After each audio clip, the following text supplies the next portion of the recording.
So, Minnie, I know you had mentioned you were having a little trouble with the new outposts. Is it just like killing the actual outpost thing itself, or you're just not surviving enough waves? I'm guessing is kind of the thing. You're only making it, 10 or 15 rounds before you're getting killed. The 60 solos? I don't know. I haven't done one of those in a while.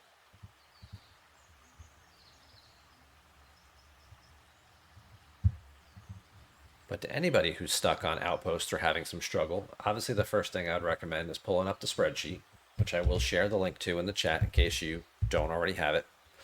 Obviously, the community has done a great job of sourcing of information on this, and you can see all the different crewing combinations of officers that work. There are a couple of suggested crews over here in the corner with different captains and things like that that they do recommend and suggest.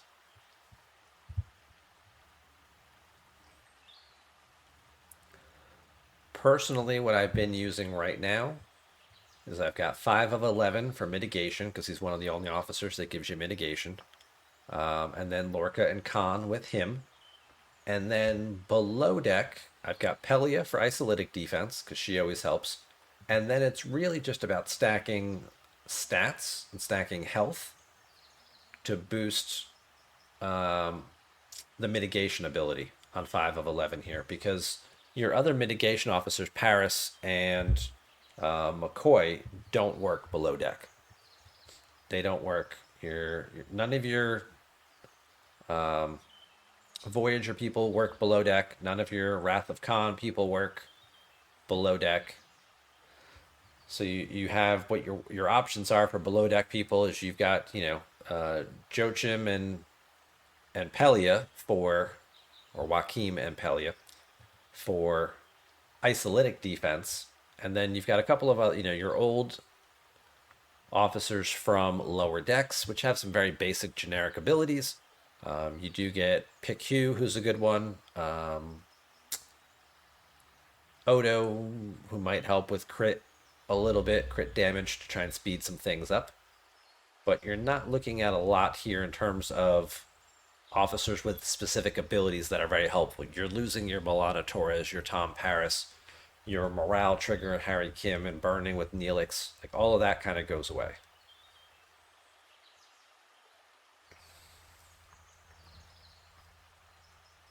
So it's kind of where I'm sitting here is with these guys. Benny Hill's pointing out that Captain Tilly, yeah, but Tilly,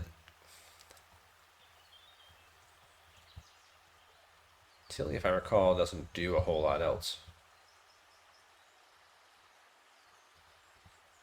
Start of each round, if the opponent has hull breach, she increases dodge, shield deflection, and armor by 100% of the total health of all officers on the ship cumulatively. Well, I guess that's not the worst in the world. It's 100% of health, but cumulatively, so you're starting out at a lower value, but eventually it's going to get higher. Whereas here you're just starting out, it's just here's a flat 200%. And I can understand possibly using her, and she would also, I mean, Lorca's ability is PvP based, right? So it's not like a synergy bonus is going to help either way. But also, obviously, you're talking about a stat differential as well.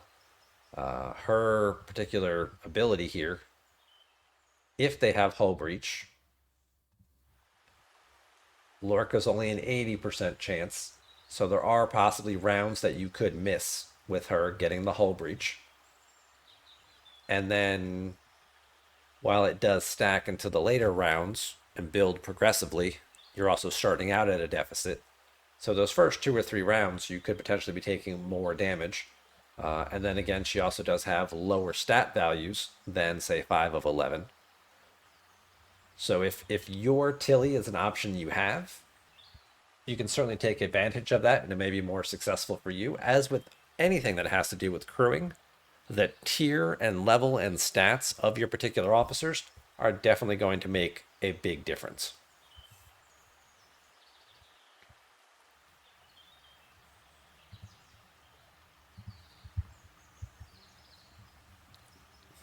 Also need to make sure Khan's on the ship that will get attacked more often. Now that's a thing too, right?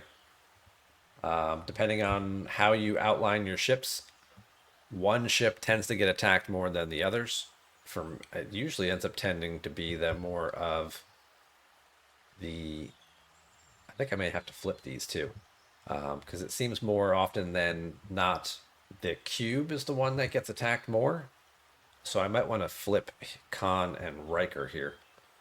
For my other crew, this is my cube, so I'm using an officer that gives burning, so I do get any additional benefits from having a battleship with burning.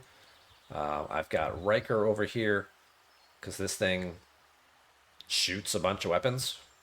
It's the cube, right? It's always firing weapons, so it's boosting my crit hit chance. And then I've got Bael because she's boosting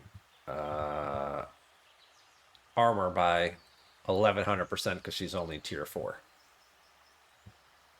And then below deck here, I've stacked officers with higher attack value. I currently have Tendi and Mariner here because they're also not necessarily hurting as much. I mean, I am getting a little bit of weapon damage and a little bit of additional hull health from them, but they also have high stats because I have them maxed. And she has a pretty decent attack value. So it's not like I'm sacrificing too much. It's a tiny little, step back instead of using an officer who might have a little bit higher attack value, like a Gorkon or somebody in that spot instead. But it's not like I'm giving up too much here. And then I've got my mitigate or my isolytic defense. So yeah, so I was thinking about flipping Khan and Riker here. My Riker's only tier 3. This is wrong. It tells you I can upgrade him, but I can't actually upgrade him right now. Each time you score a hit once per weapon. I feel like he's on the right ship for that. But maybe, just maybe, I should flip him. Yeah, I feel like he should be on the cube. But the cube also gets hit more often.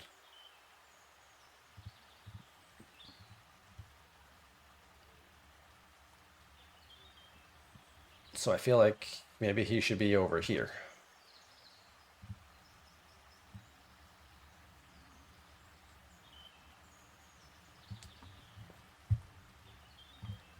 Let's try it. Let's try flipping him. See if it makes a difference.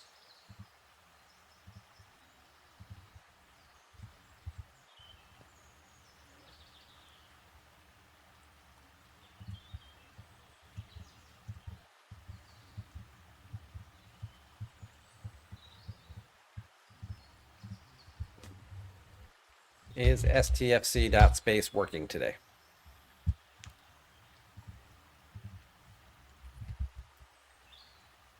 Currently not. So the only thing that I could do here,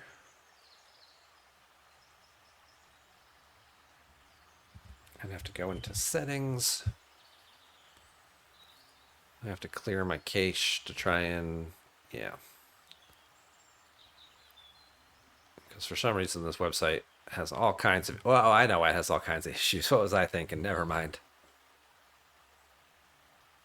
I know why it doesn't work right. Who's managing it and maintaining it?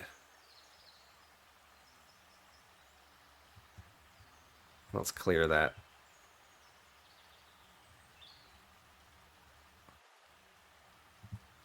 Well, let's close it down and let's reopen it.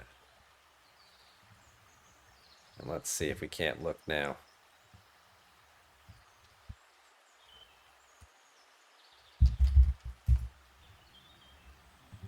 Nope, still not working. Well, I probably have to reset everything. Putting PickQ on the cube. Yeah, I think I have to move him over there too, because the cube again seems to get hit the hardest.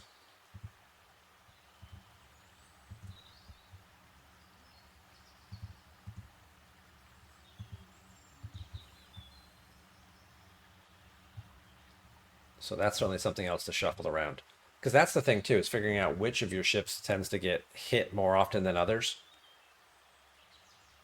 And I'm finding that more often than not, the cube gets hit and the cube dies first, and then the Velox is the one left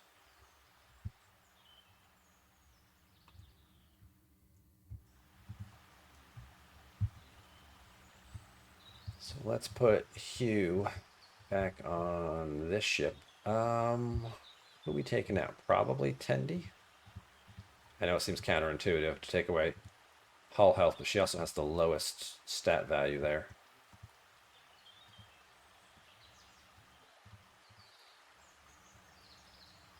He's tier 4. We're swapping out about the same level of stats. And hopefully he'll help keep the cube alive longer. Hey, Popo, good to see you. Yeah, I think I'm going to try that. And then over here, yeah, we just put more stats in there because I can't think of any. Like if we go back and look at the chart, do I still have it up? Below deck officers in here that work, like I don't feel like I'm getting a whole lot more value out of like a Mariner or a Rutherford or a Boimler or somebody who's going to add a slight little tweak to my mitigation, as much as just having more raw stats for 5 of 11's ability to give me the mitigation is going to help out here. So I think that's what we're going to run with.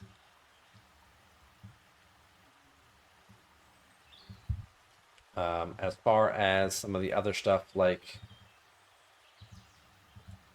chaos techs and forbidden techs, most of them don't work. You can see here the godsend works for damage, so if you have that one. Otherwise, it's just a couple for loot. The quantum slipstream also works.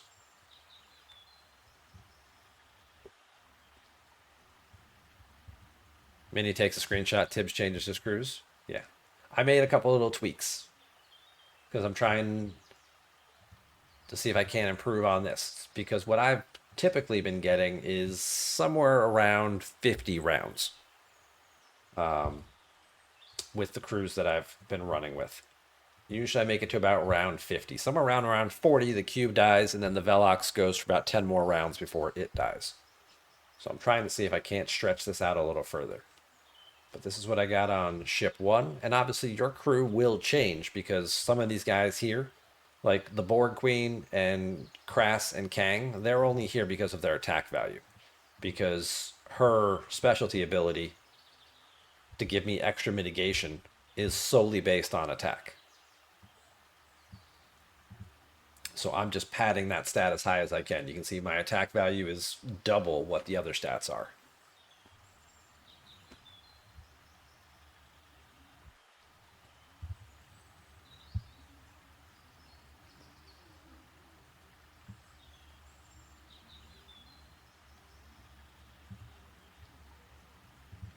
And the same thing over here. We're really just stacking health below deck, so I'm picking some of the officers who just have the highest health values. And actually, you're 284. What's Charvanek at? 269. So I get a slight increase by putting you there. You're 450, so you're definitely staying. You're 240. Is Charvanek better? 269. Yeah, Charvanek's going back there. So we'll squeeze a little more hull, a little more health stats in there as well. And again, just because this is how my officers are tiered and leveled and research bonuses and things like that, your officers below deck may differ and who you have to choose to give yourself better values.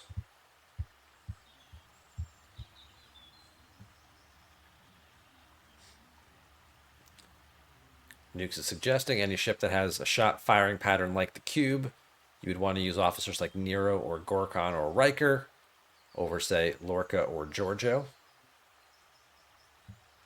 See, I don't necessarily like Nero because he cannot, by definition, proc in round 1. He always misses in round 1. And that ain't cool.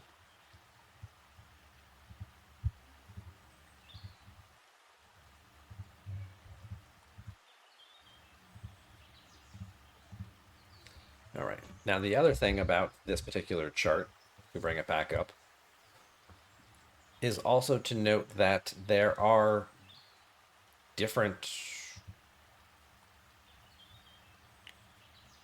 targets to choose from. There are different targets to choose from.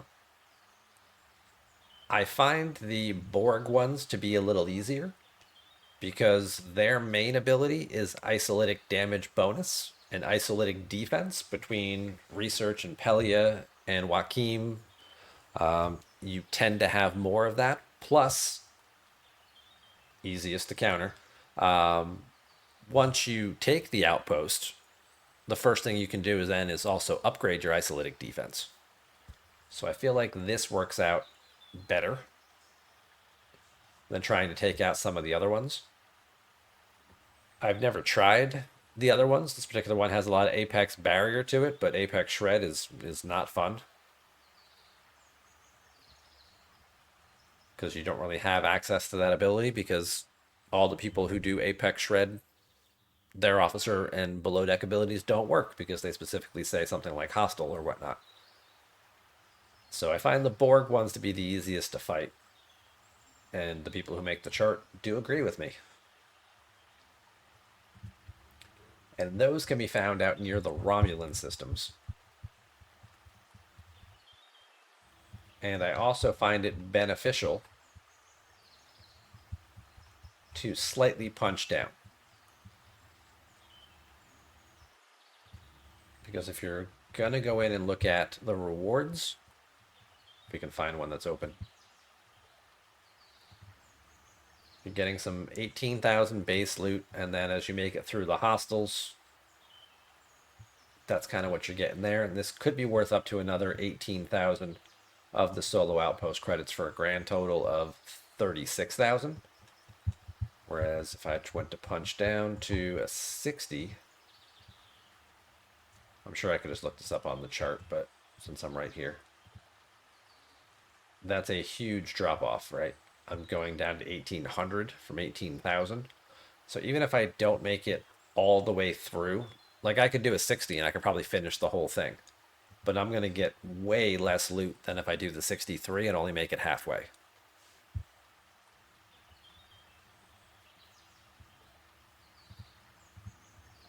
So for me, it seems advantageous to take on a 63 and go for big air.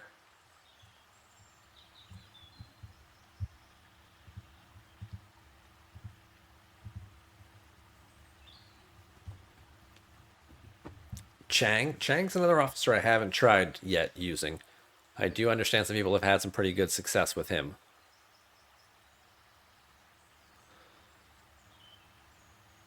Booty's going to throw some crewing suggestions at me. Cube. Yeah, some of those officers look familiar with what I've got. Obviously, you're using some lower deck abilities that I am not, but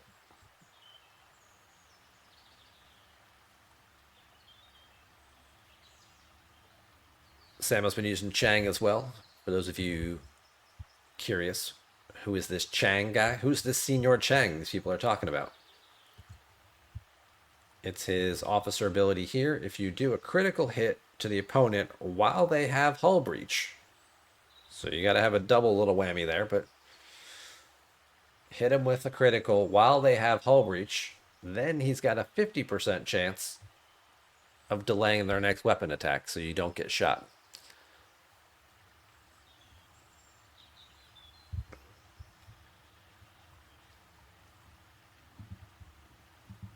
And obviously there are crews and combinations that you can set up to make sure that you A, have a high critical chance between Khan and Riker, and B, have hull breach between Gorkon and Lorca. So then Chang being your third officer would then delay them. You are sacrificing mitigation in that type of lineup though, but yeah. Am I using the same crews on my EU account? Slightly different on my EU account because I'm using different ships over there. Instead of using my Velox, I'm using my Enterprise D. And in that situation, because I want to trigger morale, because everything about that ship being the Explorer needs morale, I do have Kirk as one of my bridge officers over there. But for the most part, it's the same philosophy, right? I'm just ignoring a lot of the special abilities and just boosting the stats on the ship as high as possible so I get that mitigation factor as high as I possibly can. And then as soon as I take the outpost, I will give it the isolytic buff. Now, I'm only going to take it up a couple of tiers here because the G6 ones, after like the first 3 levels, suddenly start requiring Sigma resources. And that's just stupid. I don't know why it requires any additional resources at all, but since we seem to be stuck with it,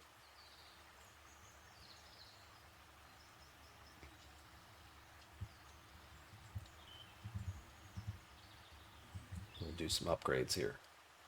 So 10 billion, I don't mind when I have 700 trillion. I'll take the extra 200 isolytic defense, and I'll take an extra 2 levels more for an extra 50 billion. And I'll take it up to 400% isolytic defense. Beyond that, we start getting into Sigma materials. This is such a fractional return at that point, going from 400 to 500 to 600. In terms of how much we did the math the other night, like I'm already mitigating over 90%. I think it's like 92, 93% of the isolytic damage that's coming through, and the rest of it's most of it of what's left is getting snagged by my apex barrier. So I'm not rushing to push that too high, but if you look at your battle logs and see I'm still taking a good amount of isolytic damage and you have trillions of par steel because you're, a G5 player, that could also be something that might be worth investing in to push a little higher. Take this one up a little higher.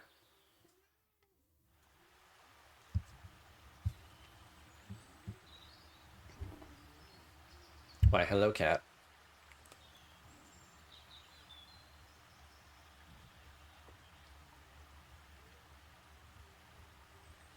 Since the cube has so many shots with Chang, it happens a lot.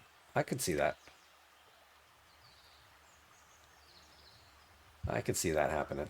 So this is kind of the setup we'll run here. We'll try it now. We'll see if the cube lasts longer. Now that I put Hugh over there.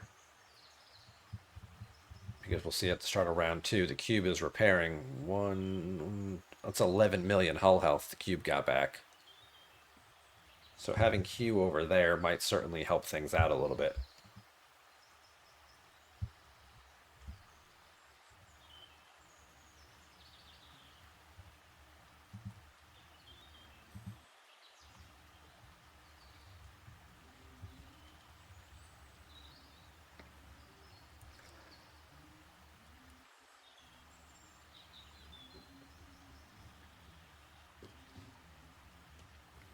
Hello, kitty.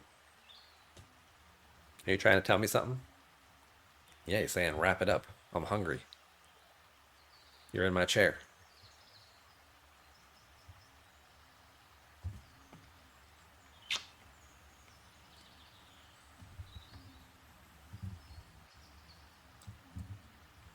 And then as far as our initial outpost strike, picked up 780 of the core dust. Cool. Does that let me do another building upgrade?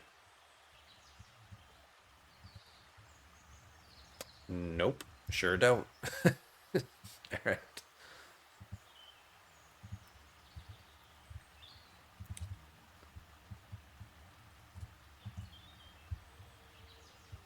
And as far as our refineries go, I've killed several of these things, and we still don't have enough outpost credit to even do one G6 box yet. Just because of how much drastically higher the cost is there. But it is what it is. And I will take what I can get and, you know, just be patient and we'll wait and see how the feature develops in month number 2.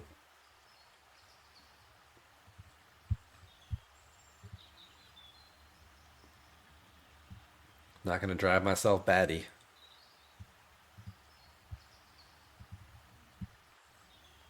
over something that's intentionally designed to be hard in month one, because that's how this particular arc runner always makes things. He makes things excessively hard in month one. Jesus, cat. With the intention being that either it'll force you to level up, ships and crews and officers or buildings that you typically might have been ignoring or taking your time on. And then month number two, something else will come out that will make the art mechanic easier. Typically, if you're willing to spend to upgrade it, like, hey, a new ship, or a prime, or something else. And then month three and four, like, we'll move on from this particular feature, but other things will happen along the way, new buildings and things like that, that will also give just overall benefits and values. Like, oh, hey, here's a new building that just boosts officer stats. Well, that'll just make things a little easier because now you're getting more mitigation out of your. And then you'll kind of settle into the mechanic.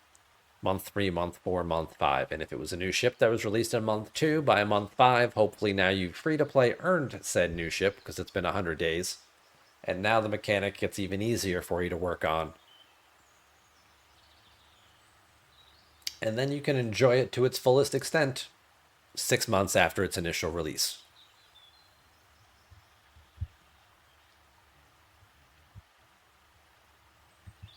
And personally, I'm a lot more okay with that than I was 2 years ago.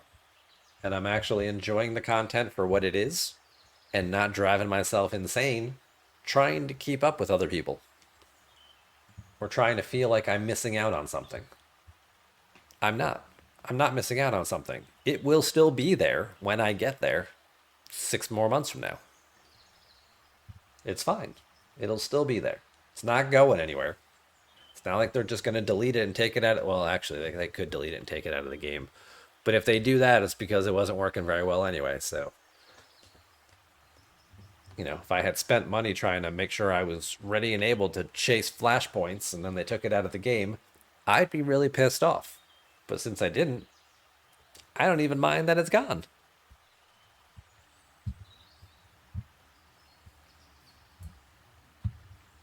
So how'd we do? 8 round fight. Okay, that's not bad. Do I have a battle log from yesterday? Probably not, because I probably killed too many things today. Yeah, I killed too many things this morning.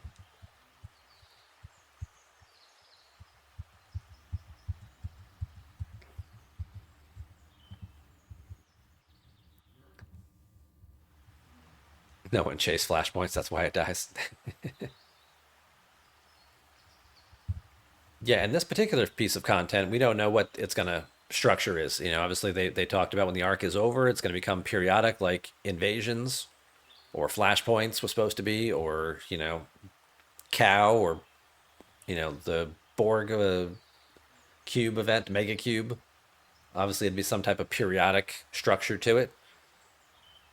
Of course, they reserve the right to change that structure at any time, so they could make it more often, they could make it less often, depending on how players respond and how what their design philosophy is moving into 2026.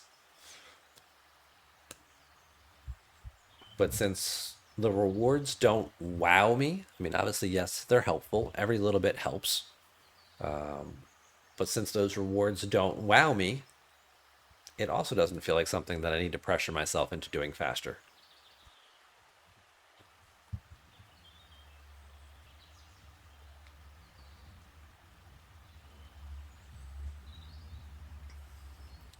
So, 8 rounds. We went, we hit our burning, we hit our hull breach. Our cube is mitigating. This is against the triangle. 63755 792. 59.5%. That's kind of about standard, which isn't bad if we're going against the triangle. And as far as isolytic goes, though, we're mitigating 93% of the isolytic damage. Apex barrier is picking up a big chunk. The shields are also picking up a big chunk. So we're only taking small little bits here. 8 million per shot. And because Hugh is now on the cube, 1, 2, 3, we are repairing just shy of 12 million at the start of each round. What do I get shot 6 times? 3, 4, 5, 5 shots, and I basically offset one of them, 1.5. I get 8 to 9 million damage per shot, and I'm repairing 12. So having Q over there will certainly increase the longevity. That middle gun does a little bit more. But yeah, they're hitting me 5 times per round. And Hugh's steadily repairing it. Give me back 20% taken in the previous round. So that's certainly helping.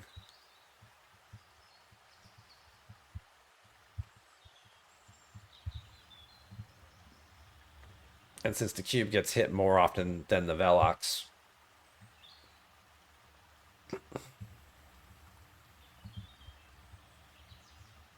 there's fight number 2. This one was also an interceptor. And it seems like interceptors spawn more often than any other ship type. That's just been my experience so far. Have you guys seen that as well?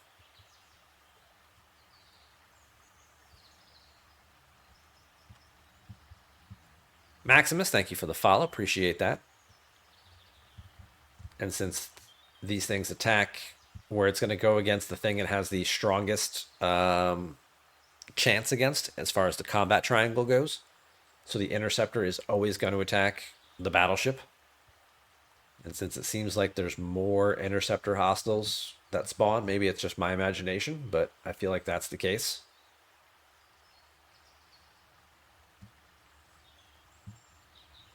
That's kind of what it's going after. So moving to Hugh over there was a good call.